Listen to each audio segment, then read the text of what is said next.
Hi. இந்த வீடியோவில் நான் பேச போகிறது இந்த சனாதன ஒழிப்பு அப்படின்னு சொல்லிட்டு, அது சனாதனம் அப்படின்னா என்னன்னு எனக்கு தெரியாது.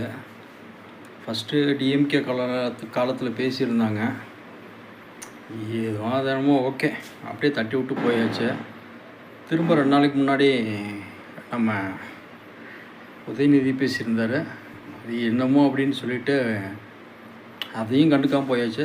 ஆனால் இங்கே பார்த்தோம்னா சனாதனத்துக்கு ஆப்போசிட்டாக பார்த்தா எல்லாம் கொதித்து பொங்கி எழுந்து ஆர்ப்பாட்டம் பண்ணிகிட்ருக்காங்க. என்னடா இது, என்ன பிரச்சனை, என்ன ஏது அப்படின்னு கொஞ்சம் உள்ளே போய் அலசி ஆராய போகும்போது தான் தெரிய வருது.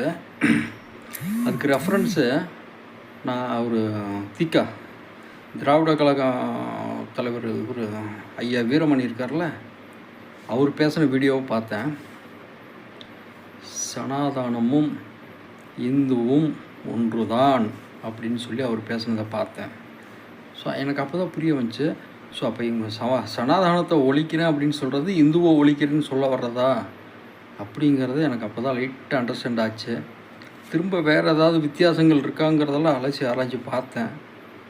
அது அலசி ஆராய்ச்சி பார்த்ததில் ஒரு சில விஷயங்கள் எம்மதமும் சம்மதம், அந்த மதத்துக்குள்ளே ஏற்றத்தாழ்வு வச்சுக்கிட்டு அதில் பிரிவினைவாதம் உருவாக்கி அதில் ஒரு பிரச்சனை பண்ணுறாங்க பார்த்தீங்களா, அது சனாதனம் அப்படின்னு சொல்லி அதையும் நான் பார்த்தேன். ஆனால் ரியலாக பார்க்க போனால் சனாதனம் அப்படின்னா இந்து, இதுதான் ஜென்ரலாக காட்டுது.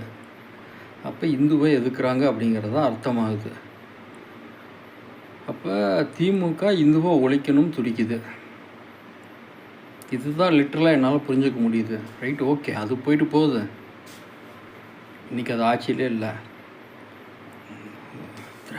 நம்மால் வந்திருக்காரு டிவிக்கு, ஆதவர்ஜுனாவும் முஸ்தாவாவும் அதை பற்றி லிட்டரலாக பார்க்கும்போது அதையும் ஒழிக்கிற மாதிரி பேசுகிறாங்க.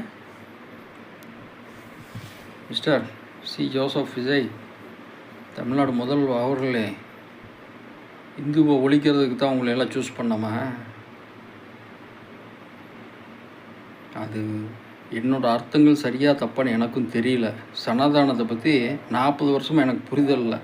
இந்த பிரச்சனை பெருசாக ஓடிட்டுருக்கனால தான் 2-3 ரெஃபரன்ஸ் வீடியோ தான் பார்த்தேன்.